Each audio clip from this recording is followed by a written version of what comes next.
প্রিয় ছাত্রছাত্রীরা, আশা করছি তোমরা সবাই ভালো আছো এবং সুস্থ আছো। আমার চ্যানেলে তোমাদের সবাইকে স্বাগত জানাই। আজকে আমরা 382 পেজে যে 2 নম্বরের প্রশ্নগুলো আছে সেগুলোকে নিয়ে আলোচনা করব।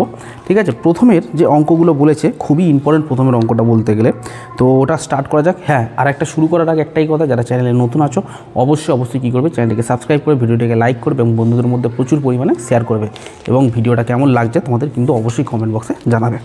এবার দেখো, বলেছে 6 মাস অন্তর সুদের পর্ব 10% চক্রবৃদ্ধি হারে 3200 টাকার 1.5 বছরের চক্রবৃদ্ধি সুদ। দেখো এইখানে বুঝতে হবে 6 মাস অন্তর বলেছে, যত অন্তর আমাদের বাড়বে তত কী হবে বলো তো, পর্বটা বাড়বে। ঠিক আছে, তাহলে আমার যদি এখানে টি বলে দিয়েছে যে 1.1/2, মানে কি যদি 6 ভাগে ভাঙি, ঠিক আছে, 6টা টাইম করি, একটা 6 হলে আর একটা 6 হলে আর একটা 6, মানে এটা থেকে এটাতে যাবে 1 বছর আর এটা থেকে কত 1.5 বছর। হ্যাঁ কি না, বুঝতে পেরেছো? তাহলে পর্ব কটা হচ্ছে 1টা 2টো 3টে। তাহলে এখানে দাঁড়াও, পি ইকুয়াল টু কত লিখতে পারি? পি ইকুয়াল টু হচ্ছে 3200 টাকা। আর ইকুয়াল টু কত লিখতে পারি ভেবে বলো তো? আর হচ্ছে 10% বলে দিয়েছে। যদি আমার পর্ব যদি বছরে যদি 10% দেয় আর পর্বতে যদি ব্রেক হয়, ঠিক আছে, তাহলে কী হবে? সেই ক্ষেত্রে সুদের হারটাও কিন্তু হাফ হয়ে যাবে। তাহলে এটা কত হবে বলো? 5% হয়ে যাবে, মানে পর্বও কী হয়ে যাবে? অর্ধেক হয়ে যাবে। আর এই পর্ব বলি সুদের হার, আর এন কত? এন মানে পর্বটা কত হবে? 3। তাহলে সূত্র কী ছিল? অতএব আমাদের কী বের করতে দিয়েছে? চক্রবৃদ্ধি সুদ। ঠিক আছে, তাহলে চক্রবৃদ্ধি সুদ equal to P into 1+r/100 তার পাওয়ার n মাইনাস পি। এটা সমূল চক্রবৃদ্ধি থেকে আমরা যদি আসল বিয়োগ দিই কী পেয়ে যাবো? সুদ পেয়ে যাবো।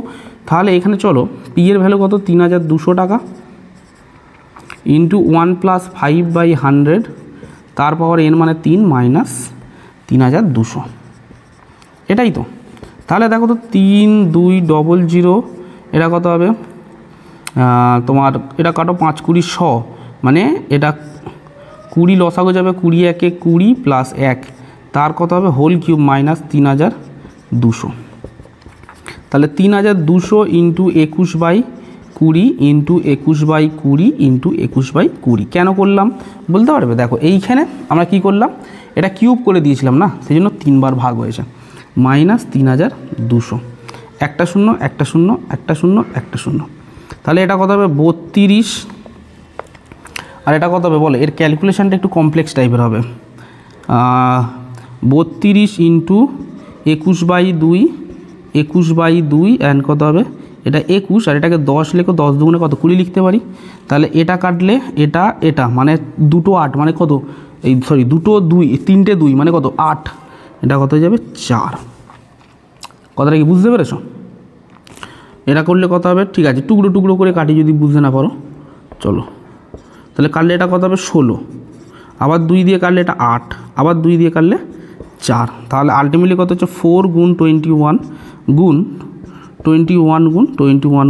10। তাহলে এটা 21 কত হয়? 441 আই থিঙ্ক 1, 21 একে 21, 21 দুগুণে 42। তাহলে 441 তার সঙ্গে 21 গুণ করো, তাহলে 441 গুণ 2 একে 2, 4 দুগুণে 8, 4 দুগুণে 8, 1 6 8 12 2 হাতে 1 হাতে 1 কাটাকে 9। ঠিক আছে, 9-এর সঙ্গে 4 গুণ করো তো, তাহলে 4 একে 4, 4 6 24, 4 হাতে 2 হাতে 2, 4 দুগুণ 8 2 10 0। ঠিক আছে, হাতে 1, 4 9 36 একে 37, 37044। ঠিক আছে, তাহলে এইখানে এটাকে কি লিখতে পারি? 37044 বাই কত? 10, মানে এটা কত হবে? 374.4। হ্যাঁ কি না, বুঝতে পেরেছো এটা? এবার এইখানে কি করব? মাইনাস 3200টা আমি লিখতে ভুলে গেছি, তোমরা অবশ্যই কি করবে? 3200টা এখানে লিখবে। ইকুয়াল টু, তাহলে এটা কত হচ্ছে? 37044/10 মাইনাস কত হচ্ছে? 3200। ঠিক আছে, তাহলে এটা কত হবে? 3704.4, কারণ দশমিকটা এখানে একটা শূন্য আছে, তাহলে এক ঘর আগে কী হবে? দশমিক হবে, মাইনাস 3200। ঠিক আছে, তাহলে এটা করলে কত হবে? 504.4 টাকা। ঠিক আছে, এটাই এর কি উত্তর, বা এটাকে 505 পয়েন্ট, যেটা তোমাদের উত্তর দেওয়া আছে প্রায় বলে তোমরা লিখতে পারো। এবার আমরা তার পরের অঙ্কটা করি। একটি যৌথ ব্যবসায় মহেশ ও রমেশ, খুব ভালো অঙ্ক এটা। দেখো মহেশ অনুপাত রমেশ ইকুয়াল টু কত বলেছে, তাদের অনুপাত কত বলেছে 2:3, 2:3, একটু ছেড়ে ছেড়ে করবে। এবং মহেশ ও আসিফ ইকুয়াল টু তাদের অনুপাত কত আছে বলো, 3:2 বোধ হয়, ঠিক নাকি না 3:4। দেখো ভালো করে বুঝবে, দুটোর ক্ষেত্রে রমেশের অনুপাত এবং আসিফের অনুপাত ঠিক, কিন্তু মহেশ দুটো একই জনের দু ক্ষেত্রে তোমার অনুপাত কি আলাদা, ঠিক তো? তাহলে এগুলোকে সেম করতে আমরা কী শিখেছিলাম, এইটা দিয়ে গুণ করতে হবে, আর এই যেহেতু 2 তাহলে এখানে 2 দিয়ে গুণ করতে হবে। তাহলে এটা আলটিমেটলি কত হবে, 6:9 আর 6:8। অতএব মহেশ রমেশ আসিফ, তাহলে আমরা তাদের অনুপাত কি লিখতে পারি বলো, 6:9:8। ক্লিয়ার? এবারে তাদের আমরা অনুপাতিক ভাগ আর আমরা বের করব, করে তাদের লাভের পরিমাণ বের করে নেবো। কী বলেছে দেখো, এখানে বুঝবে বলেছে বছরের শেষে 4,600 টাকা লাভ হলে রমেশের লাভ্যাংশ পরিমাণ। তাহলে রমেশের লাভ কত হবে, অতএব লেখো রমেশের লাভের পরিমাণ হলো, রমেশের লাভের পরিমাণ। তাহলে রমেশ কোথায় আছে, মিডিলে 9/17, আর এদিকে তোমার ধরে নাও 23 গুণ তাদের প্রফিট লাভের পরিমাণ, টোটাল লাভ মানে কত হয়েছিল 4,600 টাকা। তাহলে এটা 23 দুগুণে 46, 2 আর এটা 2 শূন্য, 9 দুগুণে 1800 টাকা কী হয়েছিল তাদের প্রফিট হয়েছিল। ঠিক আছে, বুঝতে পেরেছ? এবার আমরা তার পরের অঙ্কটা করব। কি বলেছে দেখো, এ ও বি এর মান আমাদের কি বের করতে বলেছে, এ ও বি এর মান। তাহলে সমীকরণটা লিখি, ax², এটা ট্রিপল এর অঙ্কটা, ax² plus bx plus c equal to 0। সমীকরণটা দুটো করে বীজদ্বয় বলে দিয়েছে, তাহলে বীজদ্বয়গুলি কী কী, প্রথমটা -2, অতএব এই সমীকরণকে 1 নাম্বার দাও, দিয়ে এখানে প্রথম বীজদ্বয় মানে আমাদের যে বীজটা আছে তাহলে সেটা পুট করো, দেওয়ার পর x ইকুয়াল টু কত লিখতে পারি, বীজদ্বয় বলে দিয়েছে একটা 2, একটা -2 আর একটা কত -5/3, মাইনাস না প্লাস, বাবা লাইটে দেখা যাচ্ছে না, এত এখান থেকে চোখে রিফ্লেক্ট হচ্ছে। তাহলে এইখানে এই এক্সের ভ্যালুটা x ইকুয়াল টু 2 -2 1 নং সমীকরণে বসিয়ে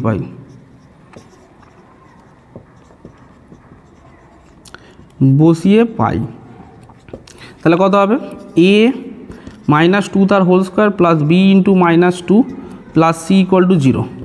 তাহলে 4a -2b প্লাস c এর ভ্যালু কি দেওয়া আছে বইতে, না c দেওয়া নেই, এটা -bx, অঙ্কটাই ভুল ঢুকেছি না, ঠিকই তো, প্লাস bx -10, ঠিক আছে, অঙ্কটাই ভুল ঢুকেছি, প্লাস bx -10। তাহলে এটা কত হবে বলো, -10, মানে এটা হয়ে যাবে কত, -10 ইকুয়াল টু কত 0, হ্যাঁ কি না, বুঝতে পেরেছো? তাহলে এখানে কি করব দেখো, 4a -2b ইকুয়াল টু 10, তাহলে এটা 2 কমন নাও, তাহলে 2a - b ইকুয়াল টু 5, ঠিক আছে, এটাকে 2 নাম্বার দাও।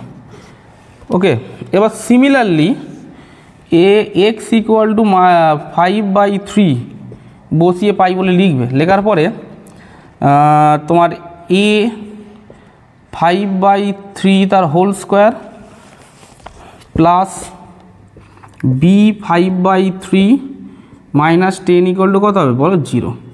তাহলে এটা কত হবে 25a/9 minus plus 5b/3 -10 equal to কত হবে 0।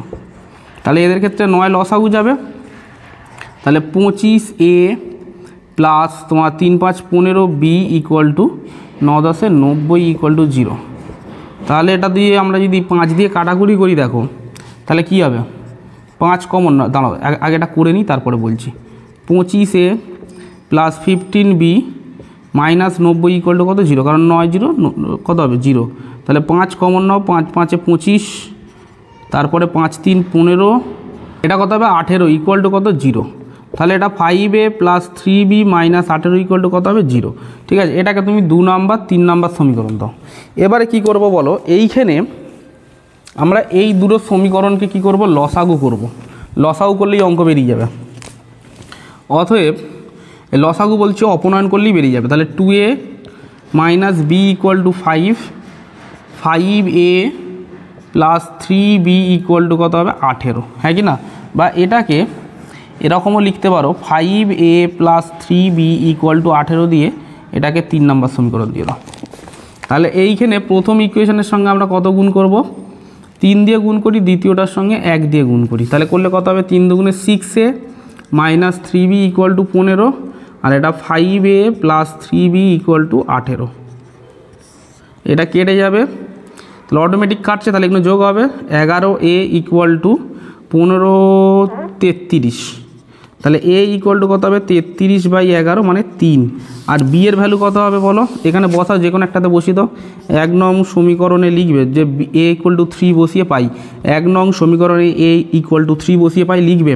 লেখার পরে তাহলে এটা লেখো 2a minus b equal to 5, তাহলে 2 ইন্টু a এর value 3 minus b equal to কত হবে 5, তাহলে এটা কত হবে বলো 6 মাইনাস b ইকুয়াল টু কত হবে 5, তাহলে minus b equal to 5 minus 6 মানে -1, মাইনাস b মাইনাস মাইনাস কেটে যাবে, তাহলে b ইকুয়াল টু কত হবে 1।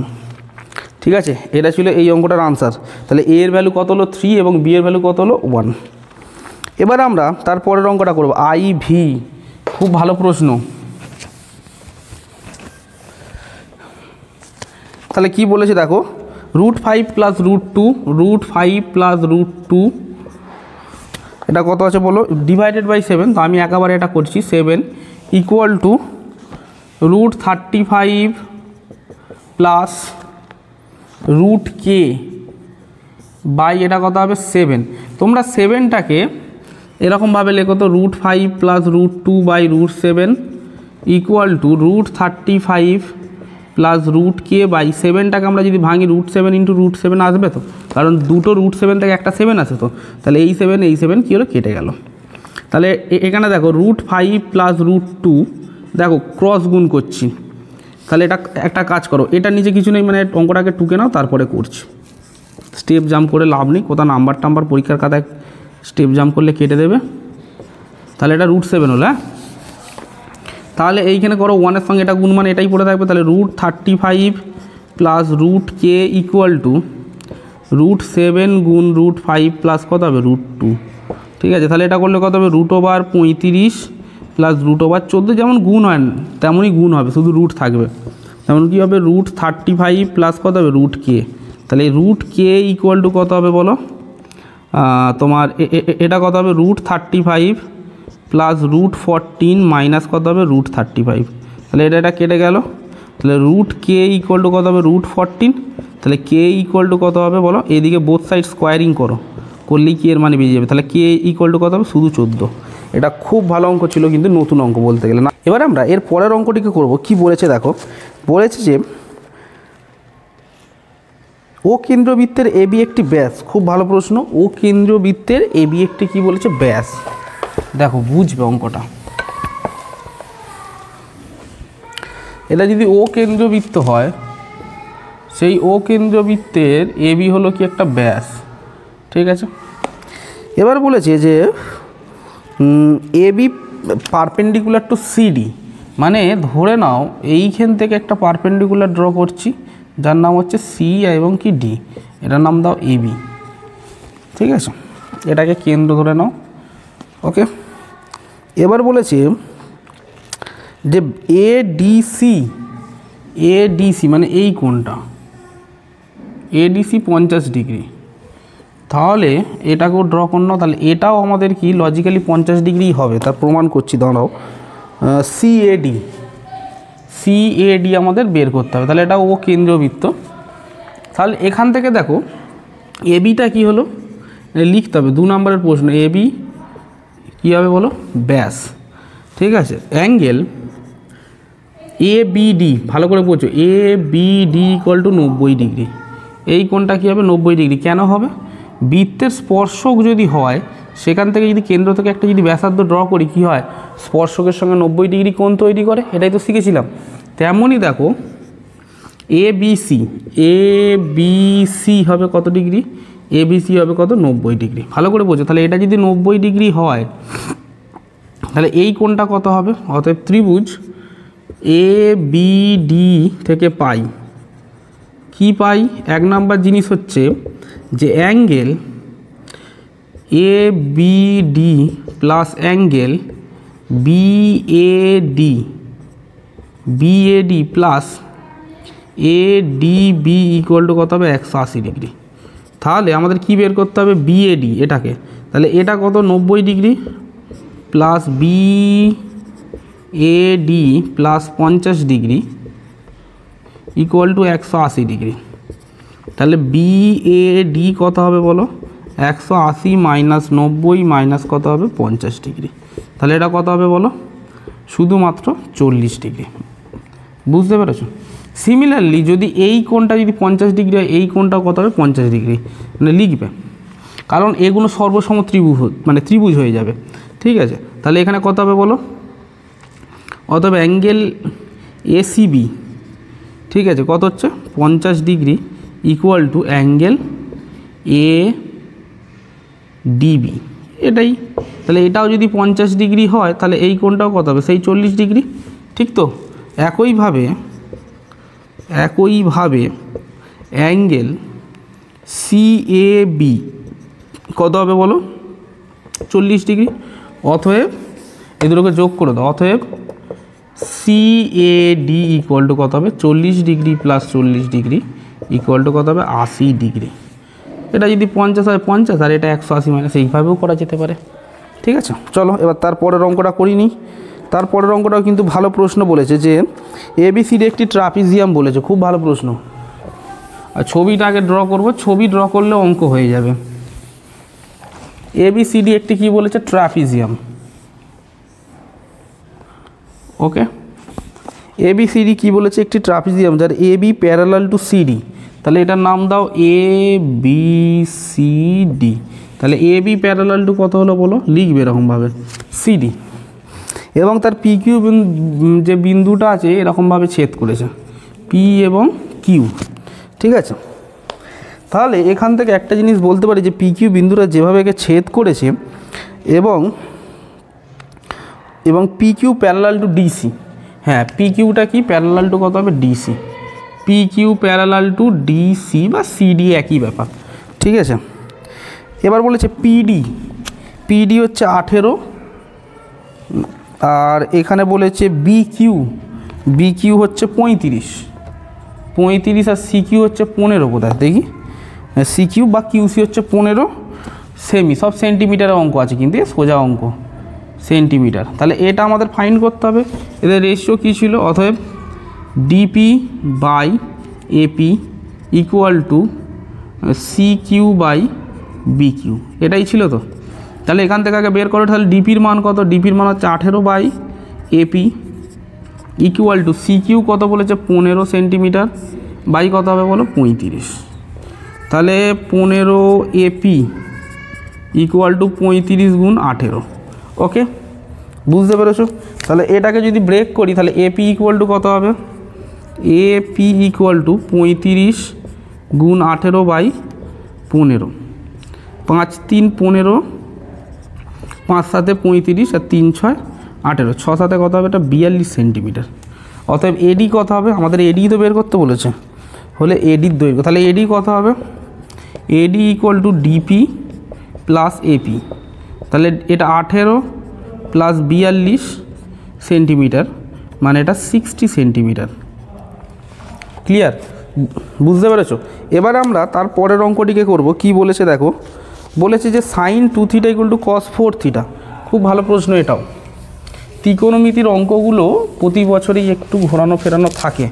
ঠিক আছে, তাহলে এইটাকে কাজ করি, চলো করি। Sine 2 theta equal to sine 4 theta. ঠিক আছে, সরি এটা কস 4 থিটা আছে। তাহলে এটা কত হবে, সাইন 2 থিটা ইকুয়াল টু কসকে চেঞ্জ করে দাও, সাইন 90 ডিগ্রি থেকে যদি 4 থিটা বিয়োগ দিই তাহলে সেটা কত হবে cos 4 থিটা। তাহলে 2 theta equal to 90 degree minus 4 theta. তাহলে 2 theta plus 4 theta equal to 90 degree. তাহলে 6 থিটা ইকুয়াল টু কত হবে 90 ডিগ্রি। তাহলে থিটা ইকুয়াল টু কত হবে 90 degree by 6 equal to 15 degree. ঠিক আছে, বুঝতে পেরেছো? 90 ডিগ্রি বাই কত হবে বলো, 6 হবে। তাহলে এটা কত হবে 15 ডিগ্রি। দাঁড়াও, এটা কালি নিয়ে, দুটো কালি ঠিকঠাক আসছে না। এবারে আমাদের কি বের করতে বলেছে, tan 3 থিটা। তাহলে এখানে করে নিই, tan কত হবে বলো 3 থিটা ইকুয়াল টু কত হবে tan 3 ইন্টু 15 ডিগ্রি। তাহলে tan 45 ডিগ্রি, মানে আনসার কত হবে 1। খুব ভালো প্রশ্ন ছিল এটা। এবার আমরা তার পরের অঙ্কটা করব, এবিসি সমদ্বিবাহু ত্রিভুজের বি কোণ হচ্ছে সমকোণ। খুব ভালো প্রশ্ন এটা, চলো করা যাক। এবিসি সমদ্বিবাহু ত্রিভুজ বলেছে, তাহলে সমদ্বিবাহু সমকোণী ত্রিভুজ মানে এইটা হবে এ বি সি, মানে সমদ্বিবাহু ত্রিভুজ মানে এ বি ইকুয়াল টু কত হবে বলো বিসি, হ্যাঁ কি না? এবং তাদের বি কোণ হচ্ছে সমকোণ। এই বিসির ওপর পারপেন্ডিকুলার হয়ে দাঁড়িয়ে আছে কে বলো তো, ডি হচ্ছে এসি বাহুর মধ্যবিন্দু। ভালো প্রশ্ন, ডি হচ্ছে এসি বাহুর মধ্যবিন্দু। ভালো, তাহলে এটা ডি ধরে নাও। তাহলে এখান থেকে আমরা এটা কি পারপেন্ডিকুলার ড্র হবে। তাহলে এটা মাথায় রাখবে, এটা কত ডিগ্রি হয় 90 ডিগ্রি কোণ তৈরি হয়। তাহলে এখানে এটা লিখতে পারো, ডি হলো এসি বাহুর, কিছু তো লিখতে হবে এসি বাহুর, তাই কারণ এটা 2 নাম্বার, নাহলে নাম্বার দেবে না কিছু যদি না লেখো। অতএব এখান থেকে বলতে পারি যে এবং ডিবি পারপেন্ডিকুলার টু কত হবে এসি। অতএব angle BDA equal to angle BDC equal to কত হবে 90 ডিগ্রি। হ্যাঁ কি না? যদি 90 ডিগ্রি হয় তো এটা কি করছে, সমকোণী ছেদ করছে, মানে 90 ডিগ্রিতে কি করছে, ইকুয়ালি ডিভিশন করছে। বলেছে সাইন এ বিডির মান, সাইন এ বিডির মান, ঠিক আছে, এ বিডি মানে এই কোণটার মান বের করতে হবে। ভালো করে বুঝবে, এটা যদি মধ্যবিন্দু হয় তাহলে এই যে বিডি লাইনটাই 90 ডিগ্রিকে সমকোণীতে ভাগ করেছে। মানে এরকমভাবে আমরা করতে পারি যে angle A BD equal to angle CBD equal to 90 degree by 2, মানে ইকুয়ালি ডিভাইড করেছে এই দুটোকে। তাহলে ইকুয়াল টু কত হবে 45 ডিগ্রি, এটা হয়। ঠিক আছে, তাহলে এখানে লিখে ফেললো sine angle A BD equal to sine, এটা কত হবে 45 ডিগ্রি ইকুয়াল টু 1/√2 আমাদের কী হবে আনসার হবে। ঠিক আছে, এবার আমরা এক্সের অঙ্কটি করব। কি বলেছে দেখো, সমায়তন বিশিষ্ট দুটো আয়তঘনের দৈর্ঘ্যের অনুপাত 2:3 এবং প্রস্থ হচ্ছে কত 3:4 হলে, এবং প্রথমটির উচ্চতা 10 সেন্টিমিটার হলে দ্বিতীয়টির উচ্চতা কত। তাহলে লেখো দ্বিতীয়টির উচ্চতা, লেখো ধরি বলে লেখো, ধরি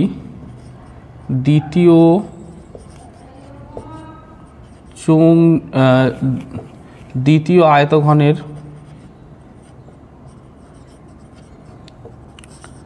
উচ্চতা হচ্ছে এইচ ধরে নাও, লিখবে এবং দুটি আয়তঘনের দুটি তোমরা লিখবে এখানে, দুটি আয়তঘনের দৈর্ঘ্য হলো, এখানে এক্স ধরে নাও অনুপাতটাকে, 2x অ্যান্ড কত হবে 3x, এবং দুটি আয়তঘনের প্রস্থ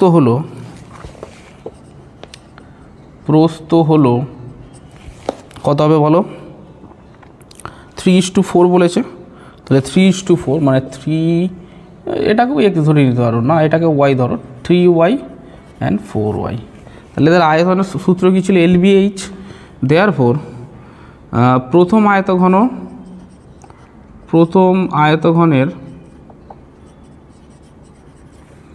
আয়তন ইকুয়াল টু দ্বিতীয় আয়তঘনের আয়তন। তাহলে এখানে প্রথমটার লেন্থ কত হবে 2x, LBH সূত্র ছিল length into breadth into height. তাহলে লেন্থ মানে দৈর্ঘ্য, ব্রেথ কত 3y ইন্টু প্রথমটির বলে দিয়েছে উচ্চতা কত 10 equal two 3x into 4y equal into কত হবে এইচ। তাহলে দুদিক থেকে দেখো, যদি এইচ এটাকে ঘুরিয়ে লিখি 3x into 4y into H equal to লিখতে পারি 2x ইন্টু 3y ইন্টু 10। তাহলে এইচ ইকুয়াল টু কত হবে 2x into 3y into 10 by কত হবে বলো 3x ইন্টু কত 4y, কত হবে বলো 4y হয়েছে। তাহলে এক্স এক্স কেটে যাবে, ওয়াই ওয়াই কেটে যাবে, 3 3 কেটে যাচ্ছে। তাহলে এটা কত হবে 2 ইন্টু 10 বাই 4, এটা কেটে গেলে 2 হবে, 5 2 10, মানে কত হবে 5 হবে। ঠিক আছে, 5 সেন্টিমিটার হবে। ক্লিয়ার? এবার দেখো আমরা এক্স আইয়ের অঙ্কটা করব। এক্স আইয়ের অঙ্কটাও সেম একই অঙ্ক দিয়েছে। এক্স আইয়ের অঙ্কটা দেখবে, এখানে খুব ভালো অঙ্ক দিয়েছে। বলেছে যে একটি একমুখ খোলা চোঙের ভূমিতলের ব্যাসের দৈর্ঘ্য হচ্ছে 5 সেন্টিমিটার। তাহলে লেখো ধরি, ধরি বলে লিখতে হবে না, ব্যাস হলো কত বলো 5 সেন্টিমিটার, অতএব ব্যাসার্ধ কত হবে বলো 5/2 সেন্টিমিটার। ওকে, এবার বলেছে এর যে ব্যাস আছে এই সেম ব্যাসেরই আমরা কি ঢোকাবো, একটা গোলকের পাত ঢোকাবো, মানে কি মার্বেল ঢোকাবো। ঠিক আছে, সমান ব্যাস বিশিষ্ট আমরা কি মার্বেল দেবো ওর মধ্যে। কীরকম দেখো কেসটা, এখানে একটা যদি আমরা চোঙ নিই, এই চোঙটা মুখ ওপর থেকে কি খোলা, ঠিক আছে, এটা লক করা আছে। এবার এই চোঙের ভিতরে এর সেম মাপের কি ঢোকাবো আমি, একটা করে মার্বেল ঢোকাবো। ঠিক আছে, এবার মার্বেলটা কত মোটা কি বৃত্তান্ত কি চল, জাস্ট একটা মার্বেল ঢোকাবে। তাহলে তার ক্ষেত্রে কী হবে, এইখানে এই চোঙের আয়তন বলে দিয়েছে। ঠিক আছে, তাহলে এখানে একটা কাজ করো, কতগুলি ঢুকবে। তাহলে আমাদের এখানে একমুখ খোলা চোঙের যে আয়তনের সূত্র কী ছিল বলো দেখি, πr²h, হ্যাঁ কি না। এবারে বক্তব্য হলো যে জিনিসটা ঢুকবে, তাহলে এখানে লিখবে অতএব মার্বেলের আয়তন আগে বের করো।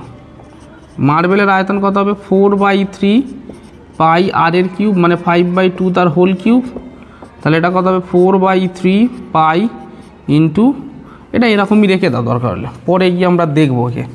অতএব একই ব্যাসার্ধ বিশিষ্ট মার্বেল কতগুলি, ব্যাস বিশিষ্ট কতগুলি মার্বেল রাখা যাবে। অতএব মার্বেলের সংখ্যা বলে লেখো তো, মার্বেলের সংখ্যা তাহলে কত হবে বলো, যত সংখ্যক।